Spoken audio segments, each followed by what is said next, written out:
Everyone at Ashford Hall remembered what the Duke did that Christmas Eve, but no one ever thought to ask why she was smiling when she walked out the door.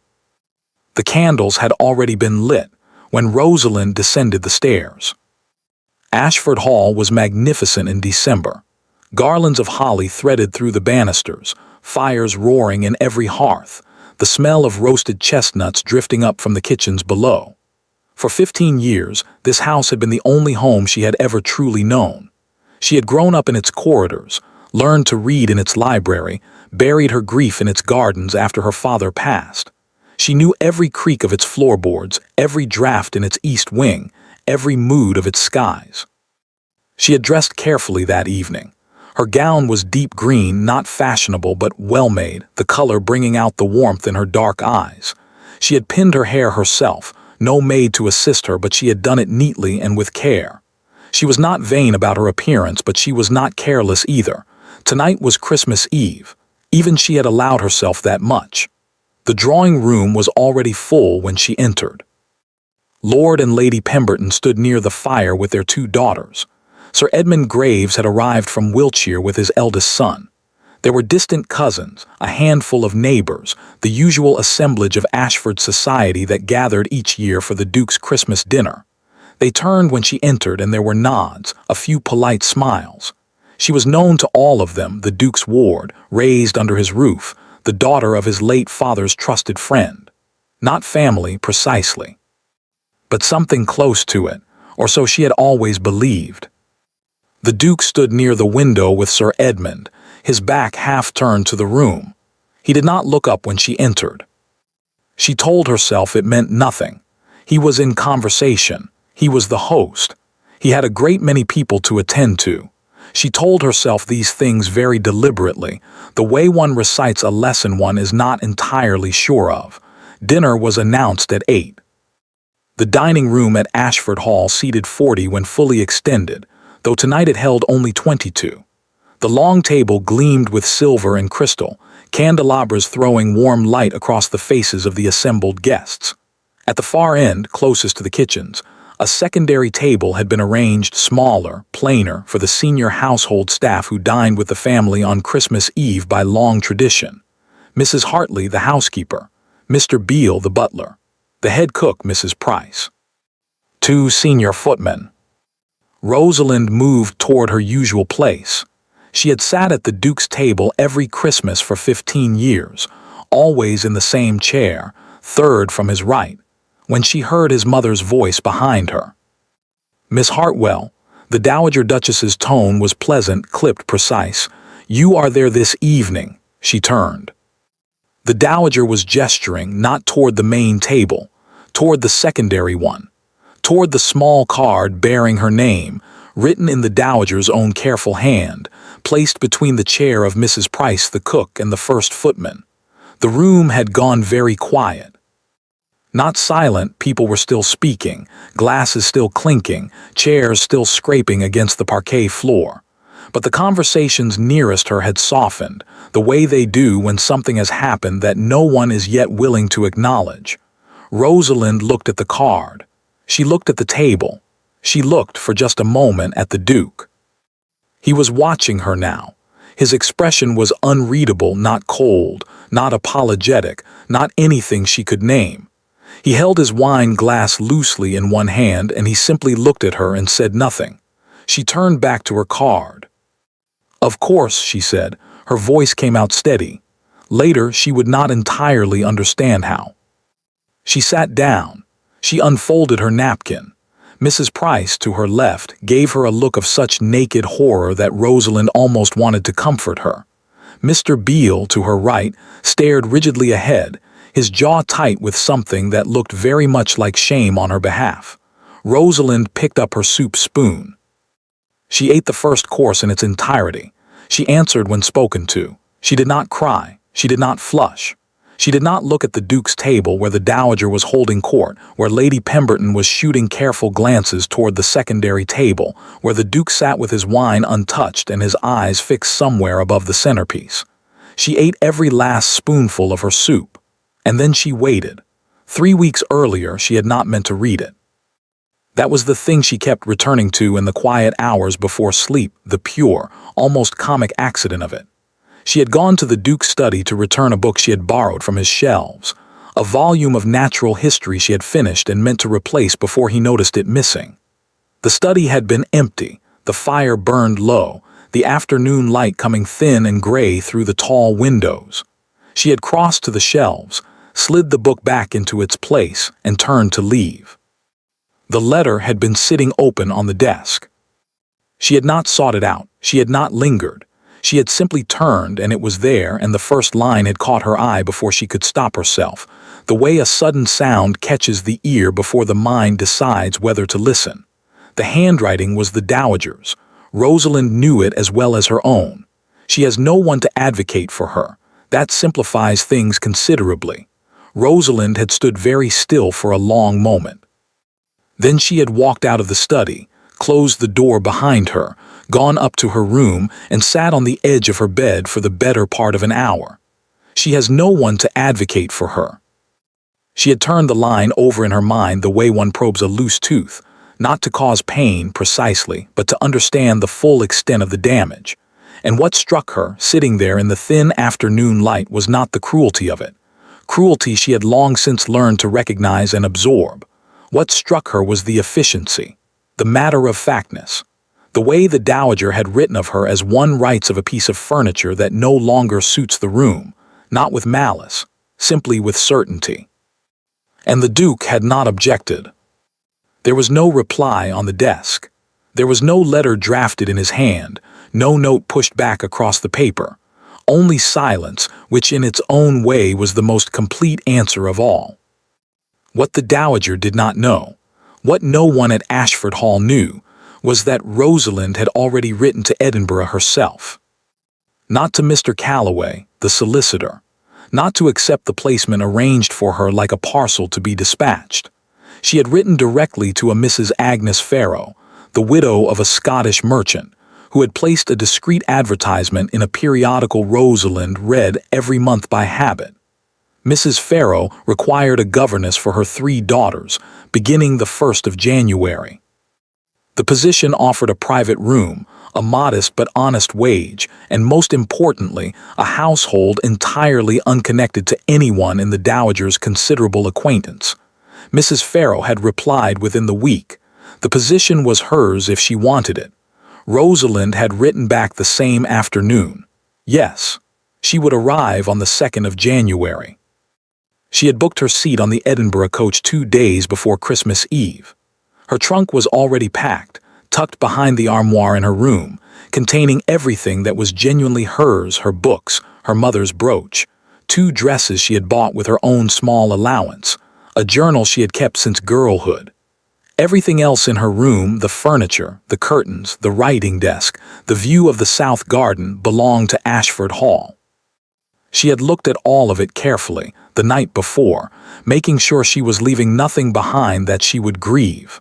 There was, she had decided, very little. So when the dowager had pointed to the card between the cook and the footman, Rosalind had already known 2 things with complete certainty. The first was that she was leaving this house in 8 days, and nothing that happened between now and then could alter it. The second was that she had, for a very long time, been in love with a man who had read that letter and chosen silence. She understood now that the soup course would not be the hardest part of the evening. The hardest part would be sitting within 20 feet of him and feeling none of it show on her face. That had always been her particular talent and her particular burden, the ability to sit very still while something inside her broke quietly, making no sound at all that anyone else could hear. She picked up her spoon again. The second course arrived. The second course was pheasant. The third was a dressed salmon with capers, which Mrs. Price had clearly labored over, and which the guests at the main table consumed with the mild, distracted appreciation of people who expected such things as a matter of course. At the secondary table, Mrs. Price watched her own creation being eaten by others with the professional resignation of a woman who had long since made her peace with such ironies. Mr. Beale refilled the wine with mechanical precision. The 2 footmen ate in near silence, their eyes trained carefully forward. Rosalind ate the salmon and found it excellent. She said so to Mrs. Price, quietly, and the cook looked at her with an expression that came dangerously close to sentiment before she collected herself, and said only that the capers had come late from the market, and she had been worried. The main table had grown louder as the wine progressed. Lord Pemberton was telling a story about a horse. The distant cousins had found common ground over some grievance involving an entailed property in Dorset. Laughter rose and fell in easy, well-fed waves. Rosalind did not look at the Duke. She was deliberate about this. Careful the way one is careful near a flame, not because the flame is unfamiliar, but because she knew precisely how it burned and had decided, finally, to stop reaching for it. It was during the remove, somewhere between the salmon and the arrival of the roasted birds, that she heard the footman beside her suppress a small sound, not quite a laugh, something quieter, and she turned without thinking. He was young, this footman. James, she thought his name was, though she was not entirely certain. He had knocked over a small dish of sauce and was looking at it with such private mortification that, before she could stop herself, she murmured that it happened to the best of them and passed him her own clean napkin under the edge of the table. He looked at her with startled gratitude. She said something else. She couldn't afterward remember what, and he smiled, a quick, relieved, genuine smile, and for just a moment the small secondary table felt almost human. She did not notice, because she was not looking, that the Duke had turned in his chair. He had been watching the room in the unfocused way of a man whose thoughts are elsewhere, and then something had snagged his attention, a movement at the far end, a shift in the light, something. And he had looked down the length of the room to the secondary table, and he had seen her laughing. Not performing composure, not enduring, laughing, quietly, genuinely, at something so small it would have been invisible to anyone not paying close attention. Something moved in his chest that he did not have a name for. He set down his fork. He had the sudden, irrational impulse to rise from his chair, to cross the room, he didn't know, to say something, to undo something. The feeling was specific and urgent and entirely without a clear object, which was the most unnerving kind. He began to push back his chair. "Ladies and gentlemen," his mother's voice cut clean across the room. The dowager had risen from her seat, one hand resting on the table, a glass of champagne already in the other. Her timing, as always, was immaculate. The room quieted with the instant obedience of people long practiced in the art of attending to her. "On this Christmas Eve," the dowager said, her voice carrying the warm, ceremonial pleasure of a woman about to do exactly what she intended, "it is my very great happiness to share with our dear friends an announcement long anticipated by this family." A murmur of delighted anticipation moved through the main table. Lady Pemberton pressed her hands together. The cousins leaned forward. "My son, Edward Ashford, the 6th Duke of Ashford, is to be married." The dowager raised her glass. "To Lady Helena Fitzwilliam, daughter of the Earl of Waverley, whose family has been known to ours these 30 years. We are most fortunate and most glad." The room erupted. Chairs scraped, glasses were raised, voices tumbled over one another with the competitive warmth of people who would all later claim to have known it was coming. Lady Pemberton said she was absolutely delighted. Lord Pemberton said hear, hear, and drank deeply. Even the cousins, whose investment in the matter was negligible, applauded with apparent sincerity. The Duke sat very still. His eyes had gone to Rosalind the moment his mother began speaking, a reflex he could not have explained and did not try to, and they stayed there through the toast, through the applause, through the rising wave of congratulation that swept around the table toward him. Her chair was empty. Her napkin had been folded in precise thirds and laid across her untouched dessert plate. Her wine glass was still half full. Her place card, the one his mother had written, sat beside it, perfectly straight, as though placed there with deliberate care. She was gone. He had not seen her leave. He had been looking directly at her, and somehow, in the noise, In the moment his mother's voice had cut across the room, she had simply ceased to be there, as quietly and completely as a candle going out. Someone was shaking his hand. He shook it. Someone else said something, and he replied. His face did what faces do in such moments. It arranged itself into the appropriate expression, said the appropriate words, accepted the appropriate congratulations with the appropriate grace. He did not hear a word of it. Later that night, after the guests had retired and the house had grown quiet, he went to his study. He did not entirely know why. He told himself he had papers to review, correspondence to attend to, the ordinary lies one tells oneself when moving towards something one is not ready to name. The fire had burned to embers. The room was cold and dim. On the corner of his desk, placed with the same precise care as the folded napkin upstairs, sat a small oval frame. He crossed to it and picked it up.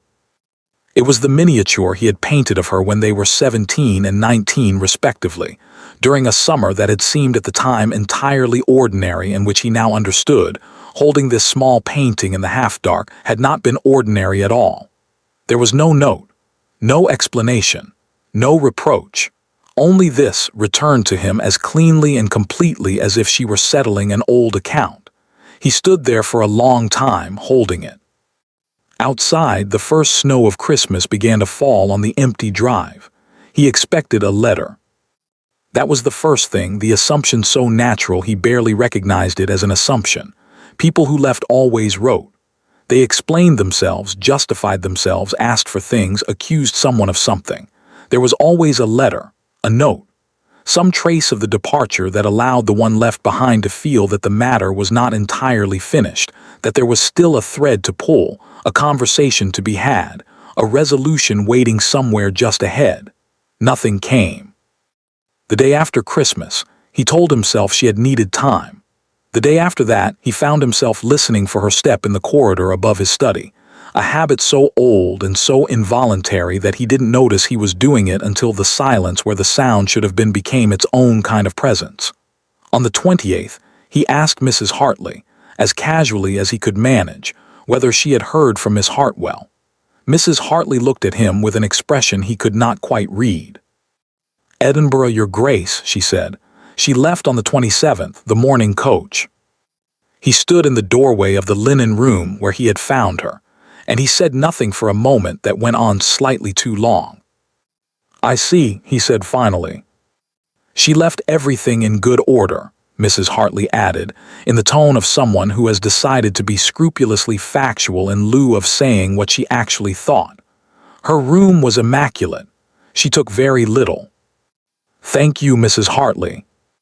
He went back to his study and sat behind his desk and looked at the miniature, which he had not returned to its drawer, and thought about Edinburgh, a city he had visited once, briefly, in a wet November 11 years ago, which had left him with no particular impression except that it was very far from Wiltshire.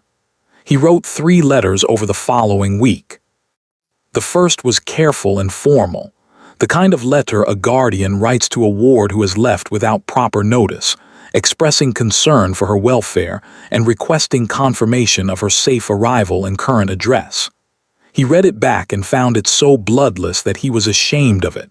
He sent it anyway, because he did not know how to write the other kind. The second letter he wrote at midnight on New Year's Eve, with the house quiet around him and the fire lower than it should have been, and a glass of brandy he had not much wanted sitting at his elbow.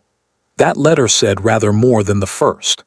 He was not entirely sure, reading it back in the sober light of the following morning, whether it said too much or still not enough. He sealed it before he could reconsider and gave it to the post. The third he wrote in January after 10 days of silence from Edinburgh. It was shorter than the others. He had spent a long time on it and arrived, finally, at 3 sentences that he felt were honest without being entirely without dignity. He sent it by express.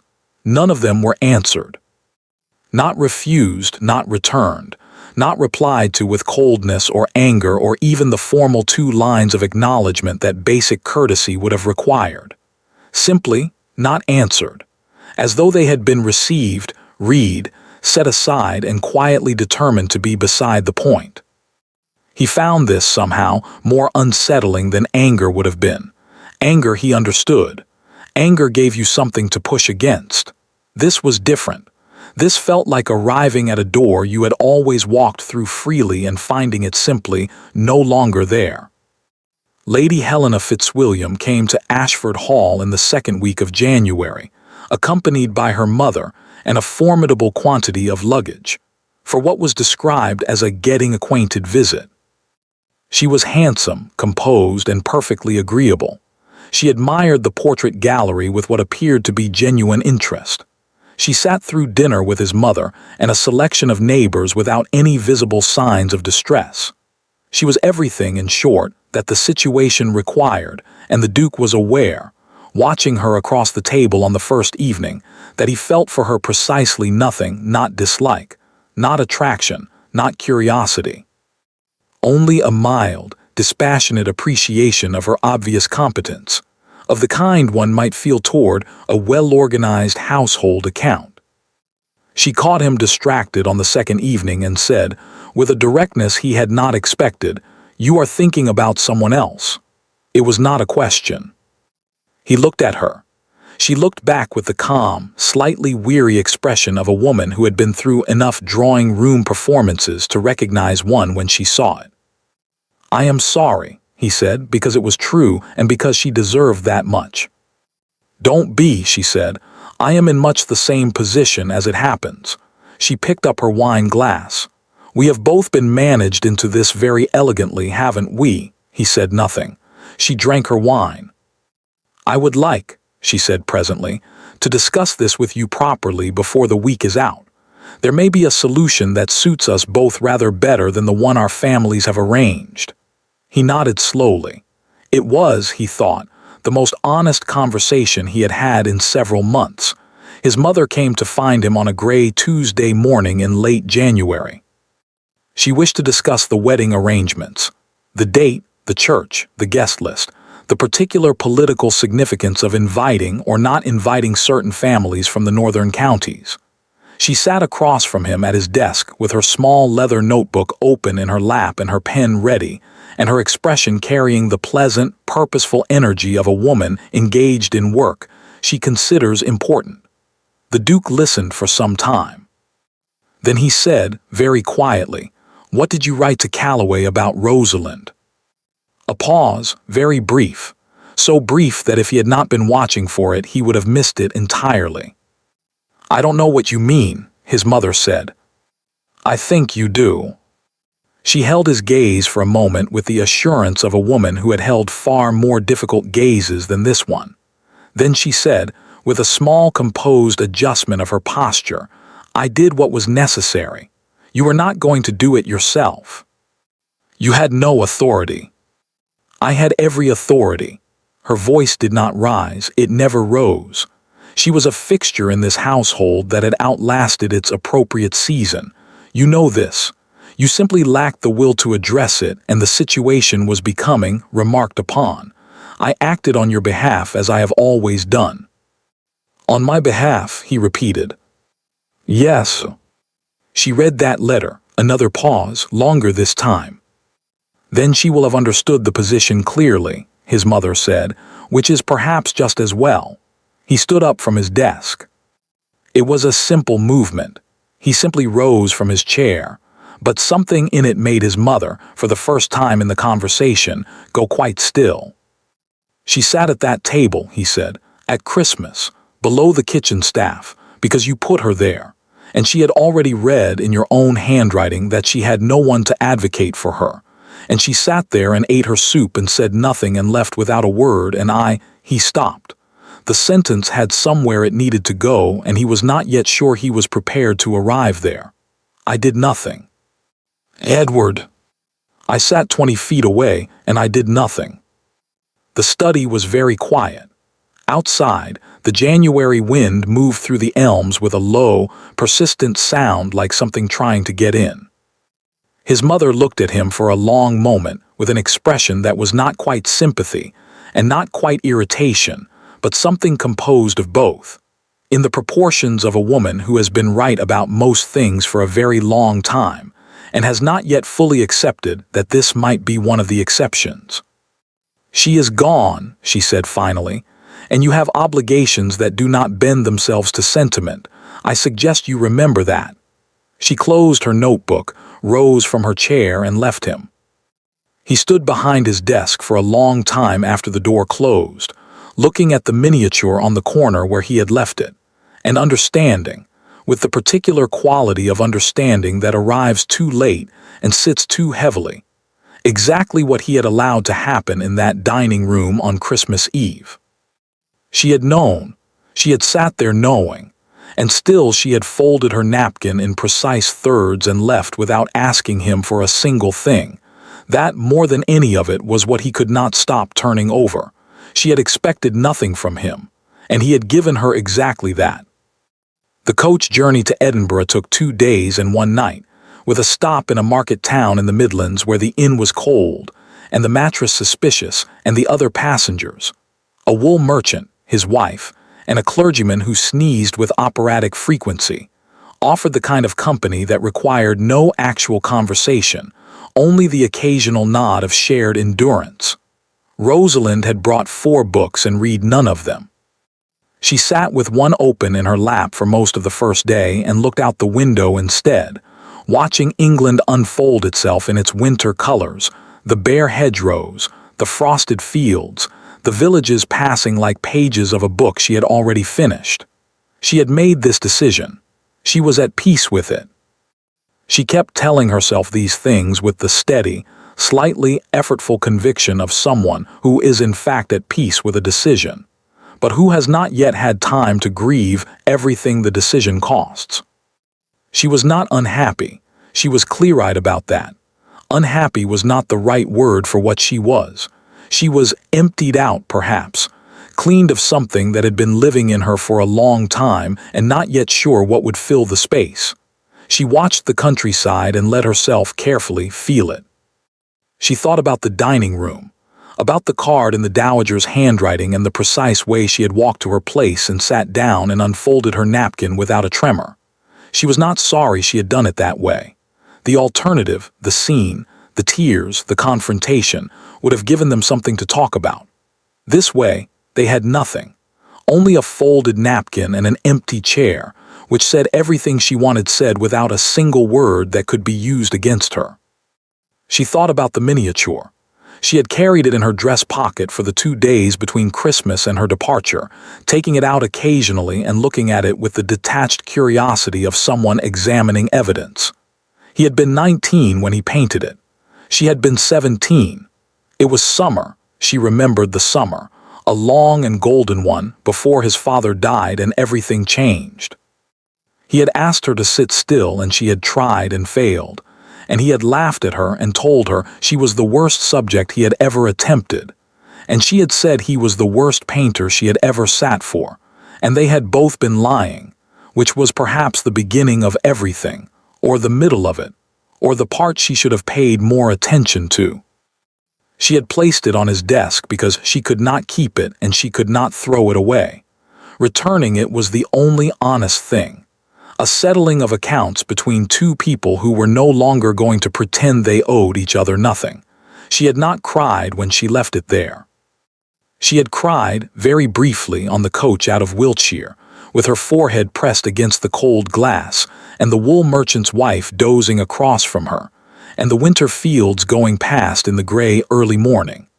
She had allowed herself exactly that much, the width of 1 county, the length of 1 hour, and then she had straightened up and opened her book and not cried again.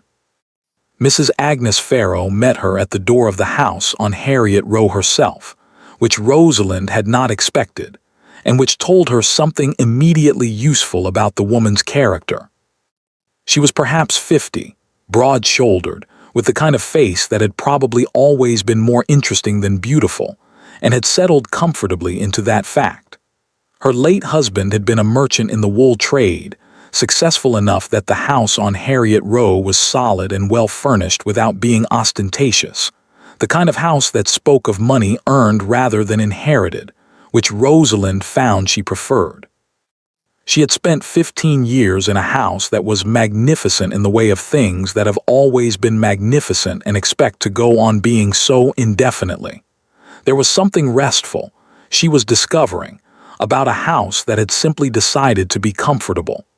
The three daughters were presented at dinner on the first evening. Margaret, the eldest, was 14 and possessed of the particular intensity of a highly intelligent girl who has not yet found adequate outlet for it. She wanted to discuss everything: history, botany, the validity of phrenology, which she had been reading about and was inclined to dismiss, and the novels of Walter Scott, which she had strong and contradictory opinions about. Rosalind liked her immediately and without reservation. Clara, 11, was gentle and observant and said very little at the table, but watched Rosalind throughout the meal with the focused assessment of a child deciding whether a new person could be trusted. By the end of dinner, she had apparently reached a provisional conclusion in Rosalind's favor, because she passed her the salt without being asked and said, very quietly, that she hoped Rosalind liked cats, because there were 3 of them and they would need to be introduced properly or there would be trouble. Bessie, 7, said that she had had a governess before who smelled of camphor and made her practice scales for 2 hours every day, and she hoped Rosalind would not do that. Rosalind said she detested camphor and could not play the pianoforte herself, which was a professional deficiency she was entirely willing to own, and Bessie looked at her with the relieved, uncomplicated approval of a child who has been spared something she dreaded. Rosalind went to bed that first night in a room that was small and somewhat drafty, and overlooked a narrow courtyard where a single lantern threw a circle of amber light on the cobblestones, and she lay on her back in the dark and took stock of herself. She was employed. She was solvent. She was in a house where she had already been treated with more straightforward human decency than she had experienced in 15 years of living under the roof of a duke. The work ahead was real work, lessons to plan, children to teach, a household to find her place within, and it was hers in a way that nothing at Ashford Hall had ever quite been hers. She thought that she might, given time, be content here. Not happy, not yet, not the deep, uncomplicated happiness she had perhaps once believed was possible, before she understood what it would have required and who would have had to choose it, but content, purposeful, herself in a way she had been slowly, gradually, imperceptibly ceasing to be. She closed her eyes. She did not think about Ashford Hall. She was becoming, she found, surprisingly competent at not thinking about Ashford Hall. It was a skill one could develop. She was learning, like any other, through practice, through repetition, through the disciplined redirection of attention toward things that were real and present and genuinely hers. She thought about Margaret's argument against phrenology instead, and was asleep within the half hour. January passed, then most of February. The days fell into a shape she had not expected to find so quickly. Early mornings with a cup of tea at the window before the household woke. The schoolroom from 9 to 1 with its particular pleasures and frustrations. Afternoons that were her own to walk in or read in as she chose. Edinburgh in winter was austere and magnificent in equal measure, the grey stone of its buildings taking on a particular luminous quality in the low northern light, the castle brooding above everything like a second sky. She walked a great deal. She found a lending library whose proprietor had strong opinions about Voltaire and was willing to discuss them at length. She made the acquaintance of a Miss Janet Lowell, a minister's daughter who lived 2 streets over and taught drawing to the daughters of the same families Rosalind served, and who had the rare quality of being genuinely funny without trying to be. The Duke's first letter arrived in the 2nd week of January. She recognized the handwriting before she turned the letter over and sat with it in her hand for a moment, feeling the slight added weight of it, heavier than a social note, lighter than a formal document, and the particular quality of having a thing in front of you that you have been half expecting and half hoping would not come. She read it once carefully all the way through. It was formal, concerned. It asked for confirmation of her safe arrival and her address, and expressed, in language so guarded it had clearly been revised several times, something that might generously be called regret, though it stopped well short of naming what it was regretting, or why, or what he imagined could be done about it. She folded it, placed it in the small cedar box where she kept her important papers, and did not reply. The second arrived at the end of January. She read that one twice. It said more, enough more that she sat with it longer and felt, against her will, the familiar pull of it, the particular frequency of his written voice, which she had always been helplessly attuned to. She recognized what he was trying to say beneath what he had actually written, and that was precisely why she could not answer it. Because answering it would have meant beginning again from a position that had not changed, and she had spent 15 years in that position, and she was not going back to it. Not for letters. Not for what letters were reaching toward. The third came in mid-February, and she read it standing at the window with the Edinburgh sleet tapping against the glass. 3 sentences. She stood there for quite a long time after. Then she placed it in the cedar box with the others and went down to the schoolroom, where Margaret was waiting with 17 questions about the Roman occupation of Britain and an argument already prepared. The letter from the solicitor arrived on a Wednesday in late February, on a morning when the sky over Edinburgh had cleared unexpectedly to a pale, wintry blue, and the cobblestones in the courtyard below were glittering with frost. It was not from Mr. Calloway, the dowager's man. It was from a Mr. Thomas Aldridge of Aldridge and Sons, Lincoln's Inn, London. The name meant nothing to her. She broke the seal with the mild curiosity one brings to unexpected correspondence, expecting perhaps some administrative matter connected to her departure from Ashford Hall, an accounting of some small personal sum, a formality of some kind. She read the first paragraph and sat down. She read it again. Her father, who had died when she was 11, who she remembered in fragments.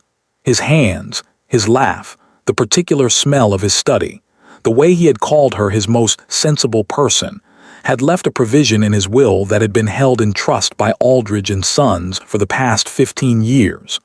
The provision was simple in its structure and extraordinary in its implications. A parcel of land in the Scottish borders, 30 acres, a farmhouse, a modest annual income from its tenancy, held in trust for his daughter until the conditions of release were met. The conditions were written in her father's own words, set down before his death, preserved in the careful language of legal document, but unmistakably his voice beneath it. The trust shall be released to my daughter Rosalind upon the occasion of her departing the household of the Ashford family of her own free will and volition, uncoerced by dismissal, disgrace, or the action of any other party. Should she leave freely of her own choosing, the property and its income pass to her in full and without condition. Should she be removed by any other means, the trust reverts to a charitable institution of Mr. Aldridge's choosing. She will know when that day is. She always has. Rosalind sat at the small writing table in her room for a very long time. Outside, the frost was beginning to melt. She could hear Clara in the corridor below, talking to one of the cats in the patient, reasonable tone she used with animals and small children. The smell of breakfast came up from the kitchen. Edinburgh went about its Wednesday morning with perfect indifference to what was happening in the small room on the second floor of the house on Harriet Row. Her father had known. He had died when she was 11 years old, before he could protect her himself, and so he had done the next best thing. He had built her a way out and hidden it inside the law, where no one could touch it, and he had made it conditional on exactly the one thing that would prove she had not been broken by whatever came before it, that she had left freely, chosen freely on her own terms and no one else's. She had no one to advocate for her, the dowager had written. Her father, dead for 15 years, had been advocating for her all along. She pressed her fingers flat against the letter and breathed carefully, the way one breathes when something is moving through you that is too large for the ordinary size of a Wednesday morning. Grief and gratitude wound together so tightly, she could not have said where one ended and the other began. She thought of him, his hands, his laugh, The way he had looked at her sometimes when he thought she wasn't watching, with the particular expression of a parent who sees in their child something they hope the world will not diminish. It had not diminished her. She thought he would have been glad to know that. She sat there until she had her face in order again. Then she folded the letter with the same care she had folded her napkin on Christmas Eve, precisely, deliberately, as a woman who knows the value of what she is holding, and placed it not in the cedar box with the Duke's letters, but in the inside pocket of her dress, close to her, where she intended to keep it for some time. She went downstairs to the schoolroom. Margaret was already at her desk, spectacles on, a new argument about Roman aqueducts visibly forming behind her eyes. Clara had brought a cat. Bessie had drawn a horse on the cover of her arithmetic book and was looking at it with innocent satisfaction. Rosalind stood in the doorway for a moment and looked at all of it, the cold morning light, the scratched wooden desks, the cat arranging itself on the window ledge with sovereign authority, the three girls who were already, in their different ways, beginning to feel like something that belonged to her. She had 30 acres in the Scottish borders and an income and a door her father had left open. She had, for the first time in her adult life, somewhere that was entirely and irrevocably hers. "Right," she said, stepping into the room. "Margaret, aqueducts, let's hear it." Lady Helena Fitzwilliam had requested the conversation on a Thursday. She arrived at Ashford Hall in the first week of March, with considerably less luggage than her January visit, and a manner that had shed, entirely, the polished social performance of that earlier occasion. She wore a plain traveling dress and no jewelry except her mother's ring, and she came alone, no companion, no lady's maid hovering at a discreet distance, which told the Duke, before she had said a single word, that whatever she had come to say was something she intended to say as herself, without the cushioning architecture of rank and propriety around it. He received her in the library, which was the room in the house that felt least like his mother's territory. She sat across from him with her hands folded in her lap and a directness in her expression that he had come, over the preceding weeks, to genuinely respect. Whatever else Lady Helena was, she was not a dissembler. He thought, not for the first time, that under other circumstances, in a world where neither of them had been steered here by the careful hands of people who considered such arrangements simply good management, they might have been friends. "I want to release you from this engagement," she said, "and I want you to let me do it cleanly, without the kind of negotiation our families will attempt to impose on the process." He said nothing. He waited. "I have been corresponding," she continued, with the composed precision of someone who has rehearsed a difficult thing until it became manageable, "with a gentleman in Edinburgh, a Mr. Robert Cairns. We were acquainted some years ago before my family decided that a duke's name was a better prospect than the happiness of their daughter. I did not argue at the time. I should have. I did not." She met his eyes steadily as she said this. There was no drama in it, no bid for sympathy. Simply a fact, stated clearly, by a woman who had decided she was done with the indirection that had brought her to this library in the first place. "Mr. Cairns is a man of respectable means and impeccable character," she said. "He is not a duke. My mother will not recover from this for some considerable time. I have accepted that." A pause. "I am telling you this because I think you deserve to know the full situation, and because I believe you are in a position not entirely unlike my own, though you have been considerably less willing to name it." The Duke looked at her for a long moment. "Edinburgh," he said. It was not a question. She understood it anyway. Mr. Cairns mentioned in his last letter that he had encountered a Miss Hartwell at a lecture on Scottish antiquities at the Royal Society. He described her as formidably intelligent and entirely unmoved by his first attempt at conversation, which he found encouraging. The faintest smile. "He is persistent by nature. I asked him, quite deliberately, not to be persistent in this particular direction. I thought you should have the opportunity first." The Duke stood. He crossed to the window and stood looking out at the park, the bare trees, the gray sky, The long drive that led away from the house and eventually, after enough roads and enough miles, to Edinburgh. "She has not answered my letters," he said. "No," Lady Helena agreed. "I imagine she hasn't. She may not receive me." "She may not," she said. "That is rather the point, isn't it, whether you go anyway?" The conversation with his mother took place that evening. He had considered, briefly, the possibility of managing it delicately, of finding a sequence of words that would convey his intentions while preserving enough of the existing architecture that his mother could retreat from it without too much visible damage. He had always been, by temperament, a man who preferred navigation to confrontation.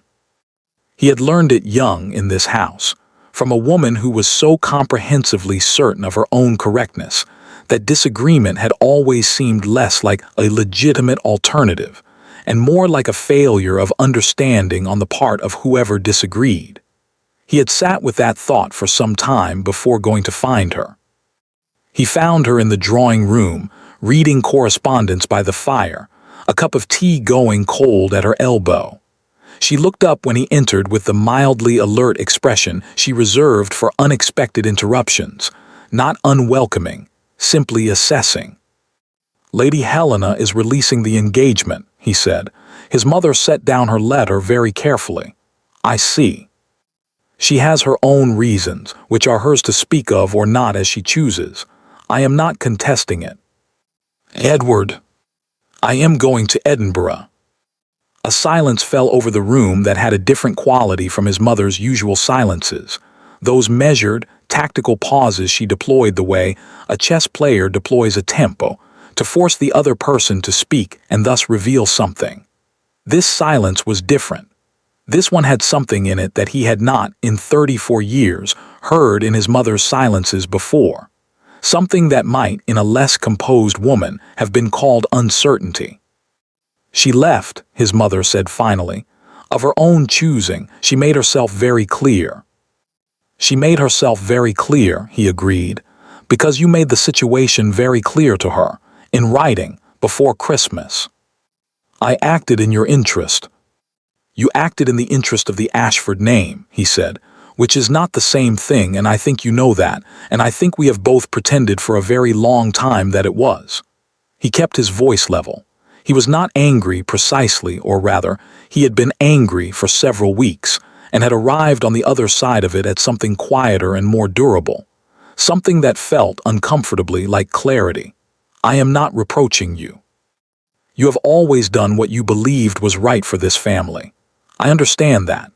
But I am 34 years old, and I have spent those years doing what was expected of me, and I sat at a table on Christmas Eve and watched a woman I have known since she was a girl be seated below the kitchen staff, and I said nothing, and I cannot." He stopped, steadied himself.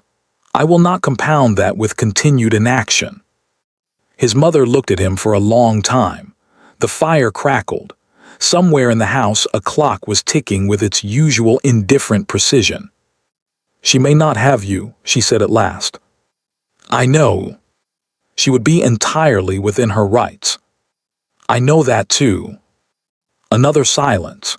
His mother looked down at the letter in her hand, then set it aside on the table beside her tea. When she looked up again, something in her expression had shifted, not softened, precisely, because softening was not a thing his mother did easily or quickly or perhaps at all, but something in it had reconsidered. The way a very long-held position reconsiders when it meets, at last, an argument it cannot dismiss.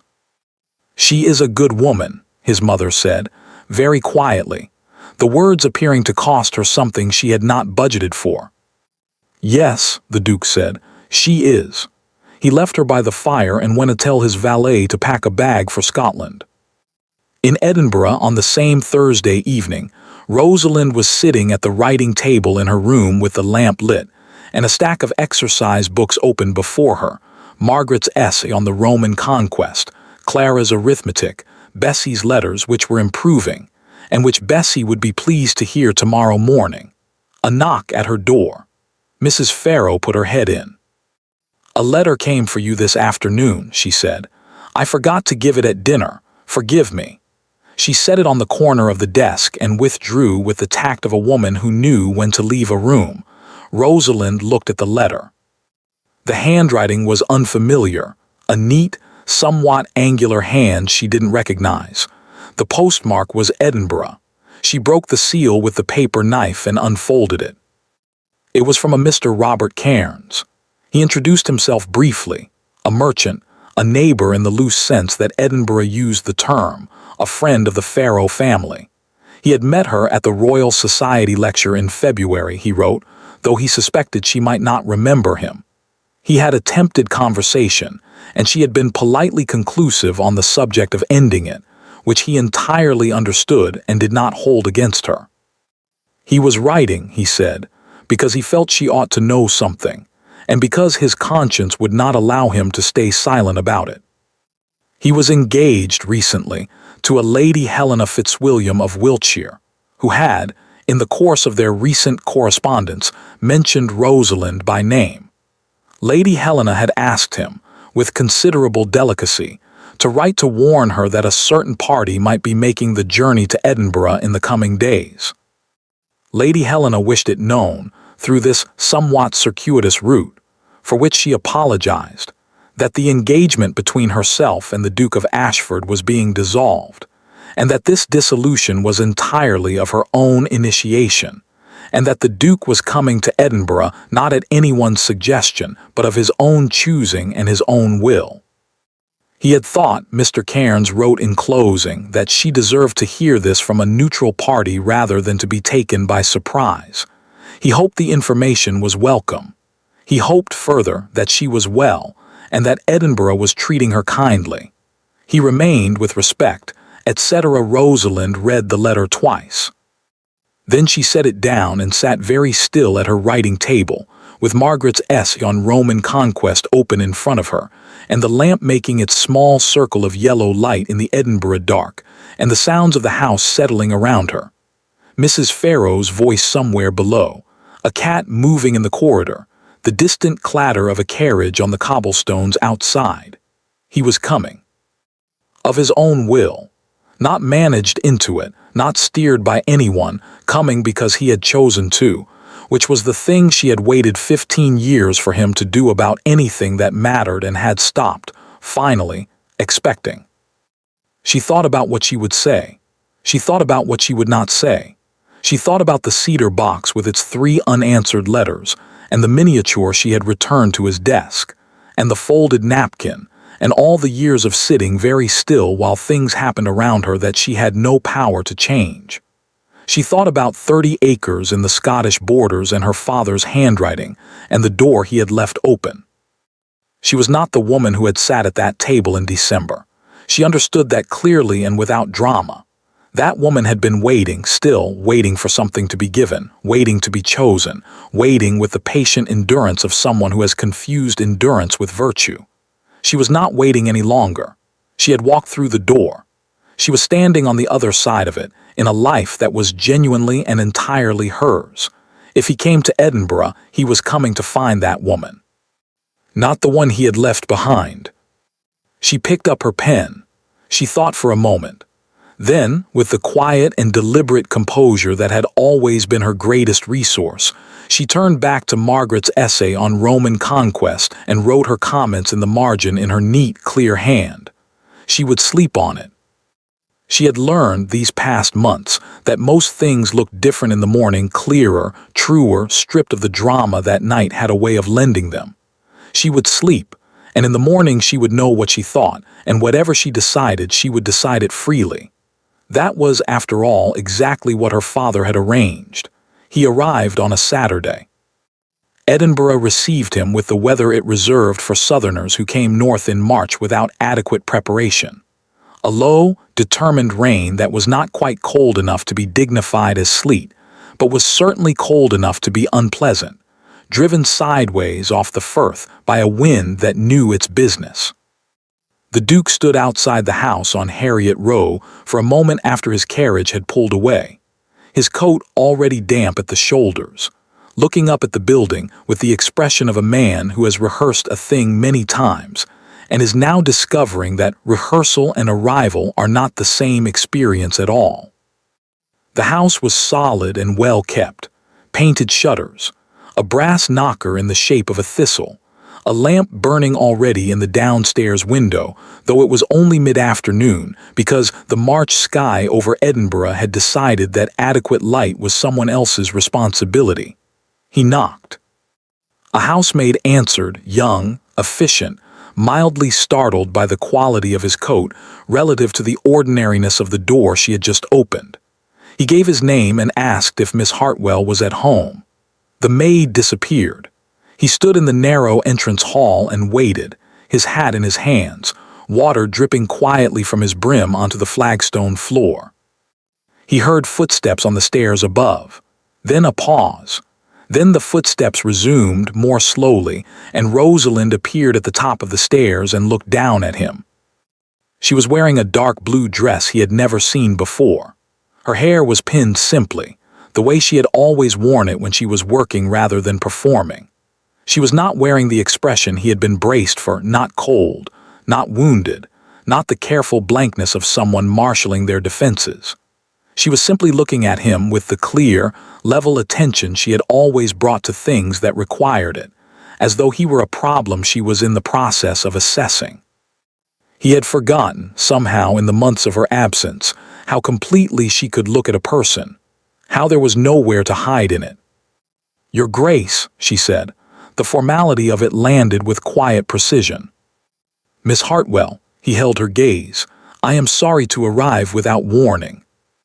"You are not entirely without warning," she said, which told him that Mr. Cairns had written, which told him that Lady Helena had arranged it, which told him, as he already knew, but now felt with the full weight of it, that he had not deserved any of this consideration and had been given it anyway. She came down the remaining stairs.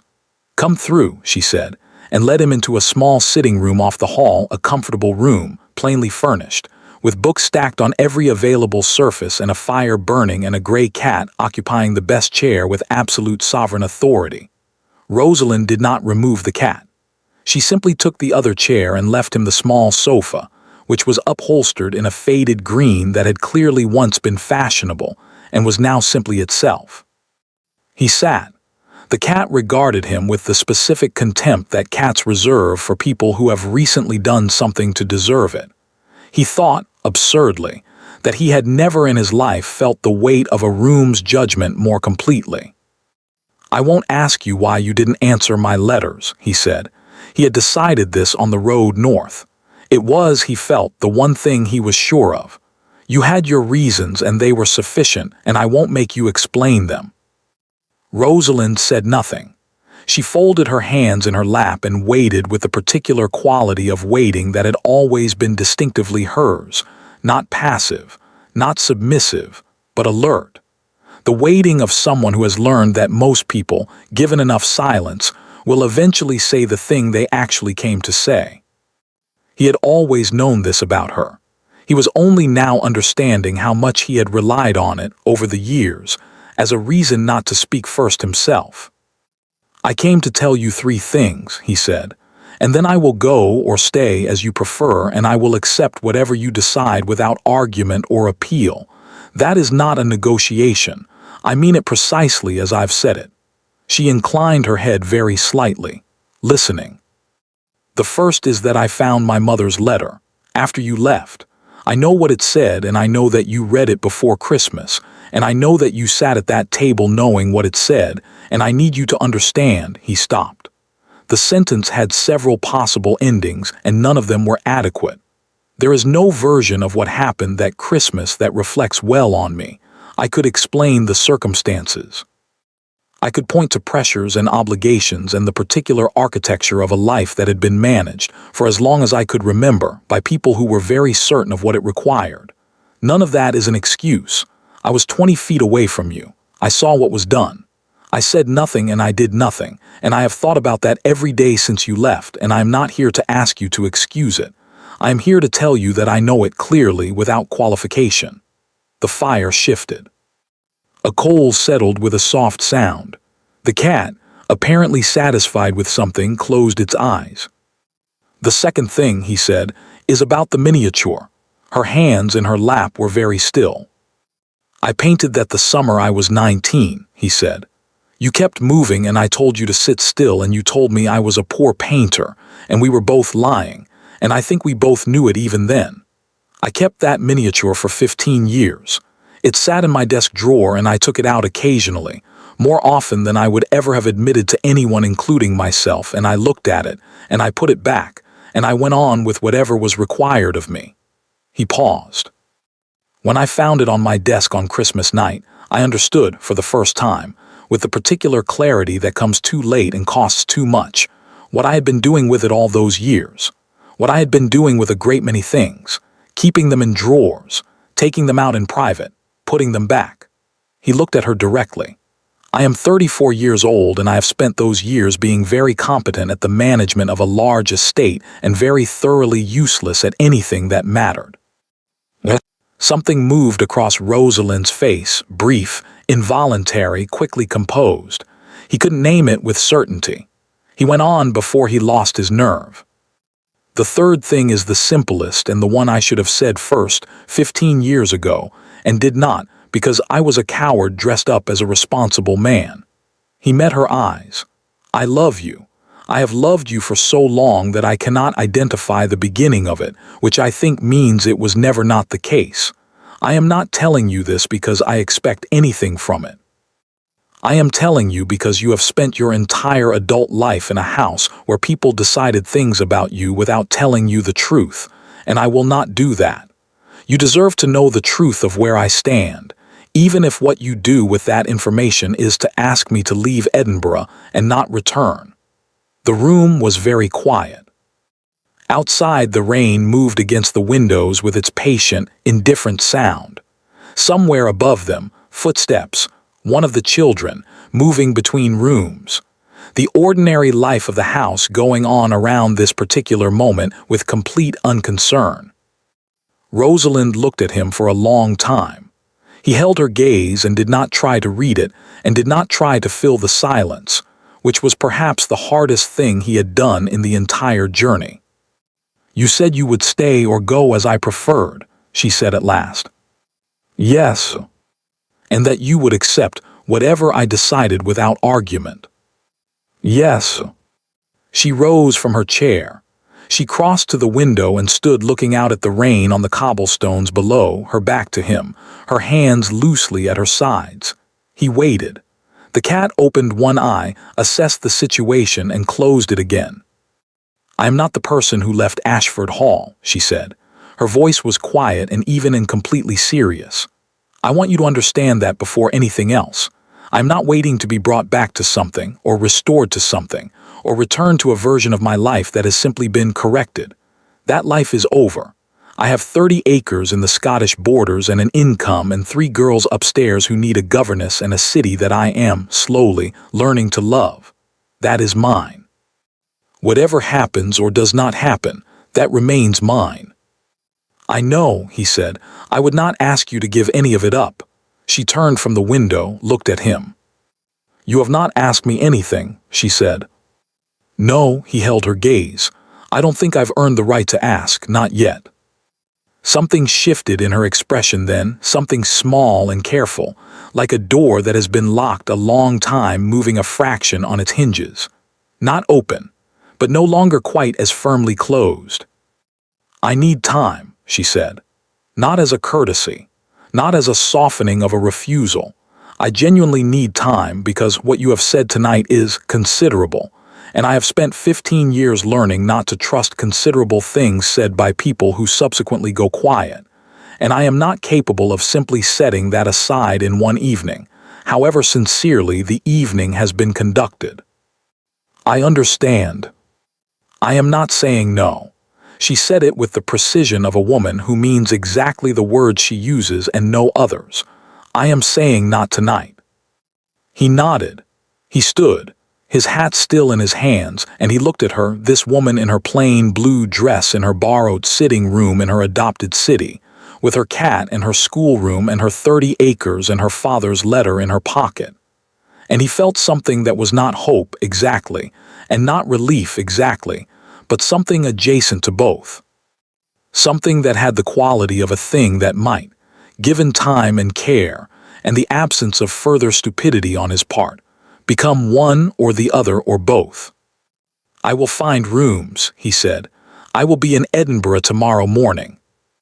"I know a respectable hotel on George Street," she said, which was not an invitation and was not a dismissal, and was, he thought, precisely calibrated to be neither. "Thank you." She walked him to the door herself. He stepped out into the rain, which had not improved in the slightest since his arrival. He turned back once because he could not help it. She was standing in the doorway with the lamplight behind her and the Edinburgh dark and rain in front of her, and she was looking at him with that clear, level, thoroughly undeceived attention that had always been the most unnerving and the most valuable thing about her, and she was almost imperceptibly not quite frowning, which was, he understood, as close to encouragement as he was going to get tonight. He put on his hat and walked out into the rain. Rosalind closed the door. She stood with her hand on the latch for a moment, listening to his footsteps recede on the cobblestones. Then she turned and leaned her back against the door. In the narrow lamplit hallway with its smell of coal smoke and beeswax, and the faint distant scent of whatever Mrs. Farrow had been cooking for dinner, and she pressed her palms flat against the wood behind her and breathed. The cat appeared from the sitting room, sat at her feet, and looked up at her with an expression that conveyed both inquiry and judgment in roughly equal measure. "I know," she told it. She stood there for another moment. Then she pushed herself upright, smoothed her dress, and went upstairs to check on the children. Bessie had fallen asleep over her reading. Clara was still awake, sitting up in bed with a book and one of the other cats arranged across her feet. Margaret, whose light was burning under her door at an hour that technically exceeded what had been agreed upon, was audible through the wood, apparently arguing with herself about something in a low, concentrated murmur that Rosalind recognized as the sound of a genuinely engaged mind working a problem. She knocked softly. The murmuring stopped. "It is past 10, Margaret." A pause. "I was nearly finished." "Finish in the morning." A longer pause, during which the sound of a book being reluctantly closed was audible through the door. "Miss Hartwell." "Yes." "Are you all right?" Rosalind stood in the corridor with her hand flat against the door, and considered the question with the seriousness it deserved. "Yes," she said, "go to sleep." She went to her own room. She sat at her writing table for a while without lighting the lamp, looking out at the courtyard where the rain was still falling, and the single lantern was making its amber circle on the wet cobblestones below. She thought about what he had said. She thought about the 3 letters in the cedar box, which she now understood differently than she had when she had placed them there. She thought about the miniature, not the returning of it, but the painting of it that summer, when they had both been young, and the future had seemed like something that would simply arrive and arrange itself sensibly, the way futures do when you are 19 and have not yet learned what they actually cost. She opened the cedar box. She took out the 3 letters and read them in order by the light that came through the window from the courtyard lantern below, just enough light to read by, no more. The first she had read before.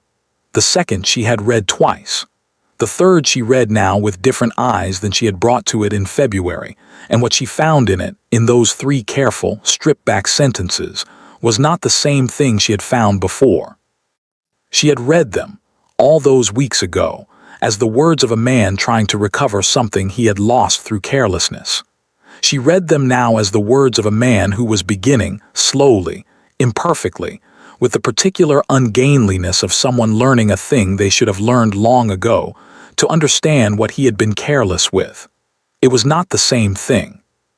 She folded the letters back into the box. She closed the lid.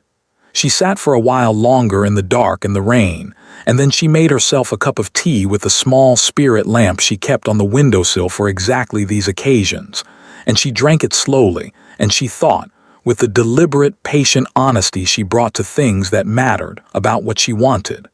Not what was reasonable, not what was safe.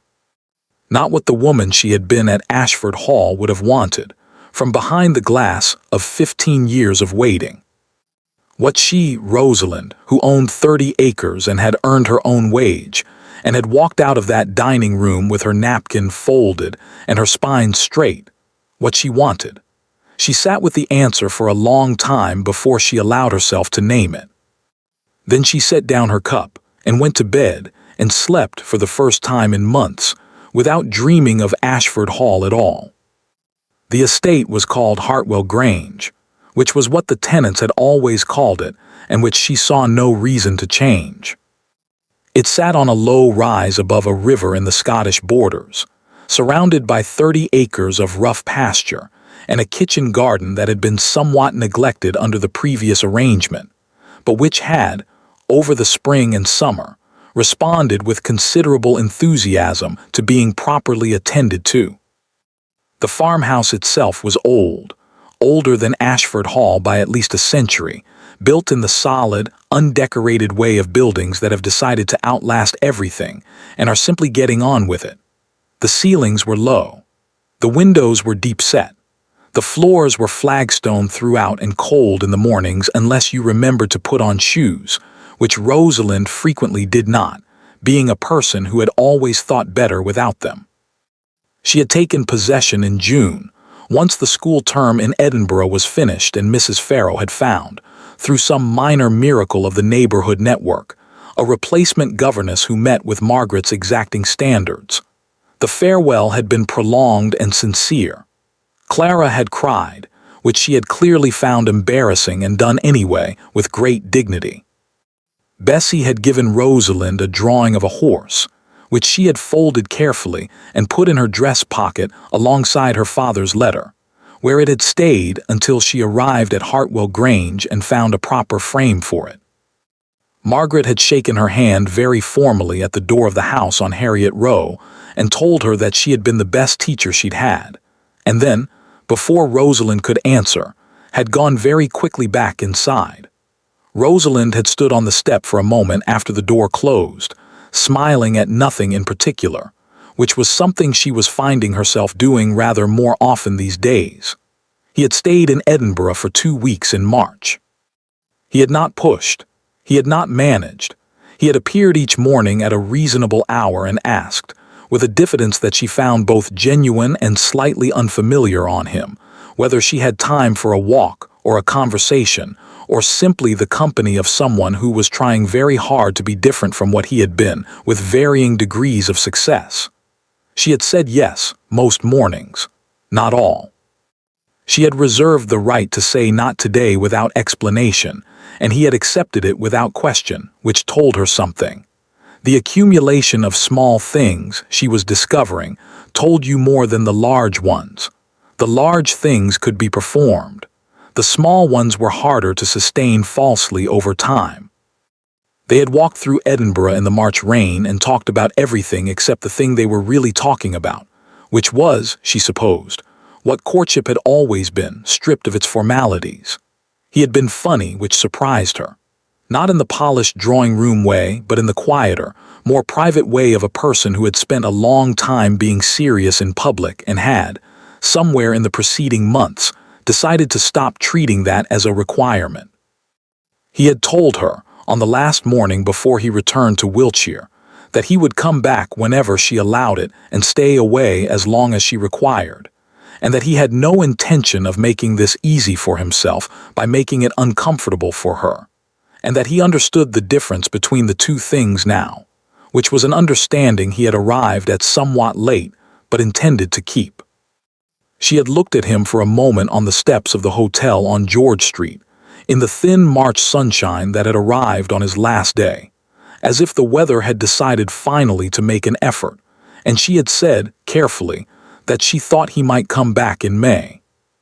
He had come back in May, and July, and September when the borders were turning gold and the estate was settling into autumn, and there was, she was discovering, something particular about watching the Scottish light move across the hills in the late afternoon that made her feel, with a quiet and uncomplicated certainty, that she was exactly where she was supposed to be. He had stood beside her at the window on one of those September afternoons and said nothing for a long time, which was something he had become considerably better at: the companionable silence, the willingness to simply be present without requiring the moment to become something else. And then he had said, very quietly, that he thought he understood now what she had meant about the 30 acres. "Do you?" she said. "It is not the land," he said. "It is that no one gave it to you." She had looked at him then, sideways, in the way she had begun to let herself look at him, without the careful management of expression she had maintained for so many years, without the glass between herself and what she actually felt. "My father gave it to me," she said. "He left you the door," the Duke said. "You walked through it yourself." She had not answered him that afternoon. She had let the silence sit between them in the golden September light, and he had let her, and neither of them had felt the need to resolve it into something more definitive than it was. 3 weeks after that visit, she had written him a letter. It was not long. He had read it, she imagined, the way she had read his more than once in different lights, looking for the thing beneath the thing. She hoped he had found it. She was fairly certain, knowing him as she now did and as she had always done, that he had. Christmas at Hartwell Grange was nothing like Christmas at Ashford Hall.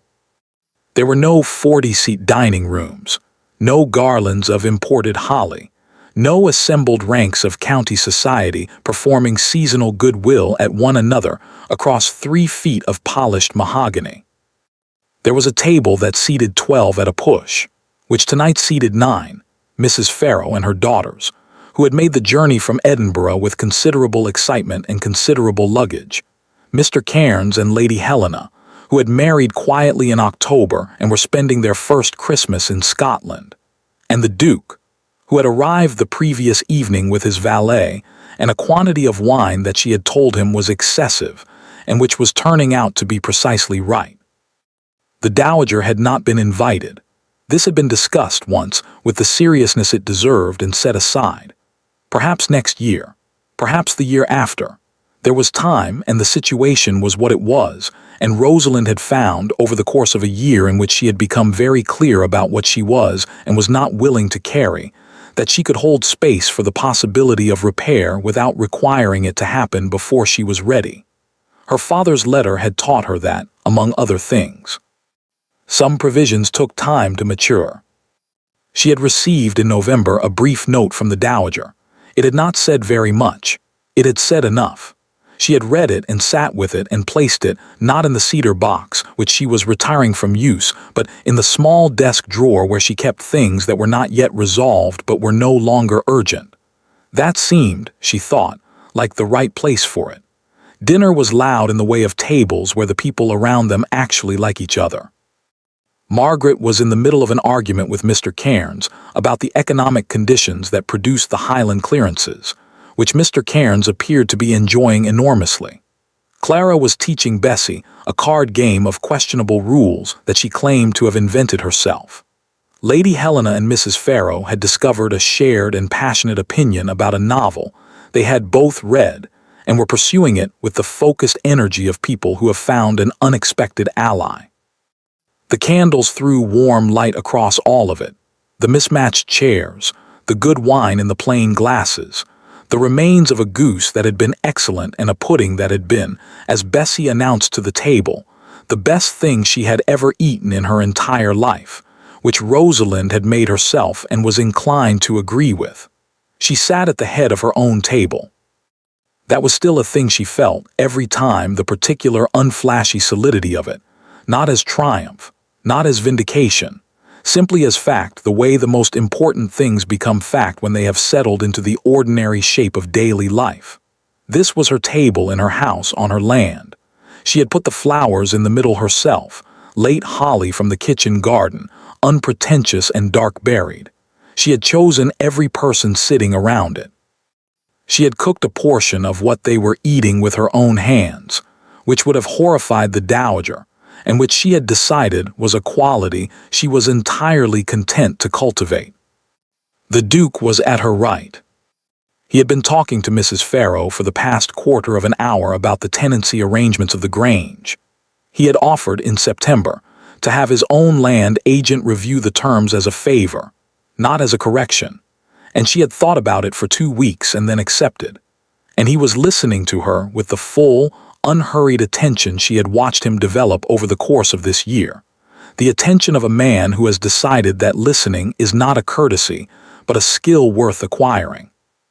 He caught her looking at him. He raised his glass very slightly, not a toast to the room, just to her. A small, private thing, the kind that exists only between two people and belongs to no one else. She raised hers in return. After dinner, when the candles had burned lower and the table had been cleared and Bessie had fallen asleep on the sofa with the cat. There was always a cat. She was discovering. This was apparently a permanent condition of her life now, and she found she didn't mind. And the conversation had settled into the quiet, unhurried warmth of a table that has no reason to perform any longer. The Duke leaned toward her and said, very softly, so that only she could hear, "No one seated below the kitchen staff this year." She looked at him. He was watching her with that expression she had been learning over the course of this year, the one that was not the face he presented to drawing rooms and solicitors and county society and his mother. The one beneath all of that. The one that was, she had come to believe, actually his. She thought about the Christmas a year ago, the card in the Dowager's handwriting, the walk to her place and the unfolding of her napkin, and the first spoonful of soup taken in the absolute stillness of a decision already made. She thought about the Edinburgh coach in the cold gray morning, and the room on Harriet Row, and the cedar box, and the letter from a dead man who had known her well enough to build her a door and trust her to find it. She thought about a summer when she was 17, and he was 19, and neither of them had known what it was they were beginning, and whether that beginning had survived everything that came after it, bent and altered and delayed by 15 years of things left in drawers and things not said. Whether it had survived all of that and arrived here, at this table in this house, on this particular Christmas night, intact. She thought it had. She thought it was, if anything, the stronger for it. The way things are stronger for having been tested. The way a door, once it has been opened freely, does not close in the same way again. "No," she said, "no one." And she laughed, not the careful, managed laugh she had deployed for years in rooms where laughing required permission, but the real one, the one that came from somewhere unguarded and uncalculated and entirely her own. It filled the low-ceilinged room completely. Outside, over the Scottish borders, the first snow of the year had begun to fall quietly, without fuss, the way the best things arrive. It settled on the rough pasture and the kitchen garden and the dark river below the rise, and on the roof of Hartwell Grange, which was old enough to have seen a great many winters and had decided long ago that it intended to see a great many more. Inside, the candles burned. She had no one to advocate for her, the letter had said. She had walked through a door her father left open. She had built the rest herself. Thank you for listening to the story all the way to the end. Please tell us which city you're watching from and what the story made you feel. Don't forget to subscribe so you won't miss new stories.